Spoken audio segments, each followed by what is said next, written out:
பண்டிகாவனூர் சிவா விஷ்ணு கோவிலில் விமரிசையாக நடைபெற்ற தை மாத பிரதோஷ விழாவில் திரளான பக்தர்கள் பங்கேற்று சிவபெருமானை வழிபட்டு சென்றனர்.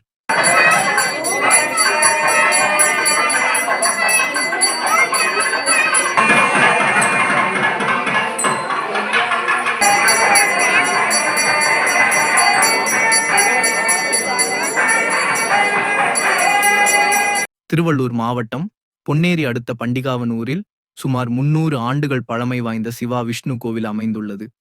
இந்த கோவிலில் தை மாத தேய்பிறை பிரதோஷ விழா வெகு சிறப்பாக நடைபெற்றது. இதனை முன்னிட்டு ஆலாலீஸ்வரருக்கும் திரிபுர சுந்தரி தேவிக்கும் சிறப்பு அலங்காரத்துடன் விசேஷ வழிபாடு நடத்தப்பட்டது. விழாவின் சிறப்பம்சமாக நந்தீஸ்வரருக்கு பால், தேன், பன்னீர், விபூதி மற்றும் வாசனை திரவியங்களுடன் செய்யப்பட்ட அபிஷேகத்தை பக்தர்கள் கண்குளிர கண்டு பக்தி பரவசத்துடன் வணங்கினர். இதனைத் தொடர்ந்து ஆலாலீஸ்வருக்கு பால், தேன், பன்னீர், விபூதி மற்றும் வாசனை திரவியங்களுடன் அபிஷேகம் செய்யப்பட்டது. பின்னர் திரிபுர சுந்தரி தாயாருக்கும் ஆலிலீஸ்வரருக்கும் நந்தியாருக்கும் மகாதீபாராதனை காட்டப்பட்டது. இதனைத் தொடர்ந்து மேள தாளம் முழங்க பக்தர்கள் புடைசூழ சிவபெருமான் 3 முறை பிரகார உலா வந்து பக்தர்களுக்கு அருள் பாலித்தார். இவ்விழாவில் பங்கேற்ற பக்தர்களுக்கு பிரசாதம் வழங்கப்பட்டது.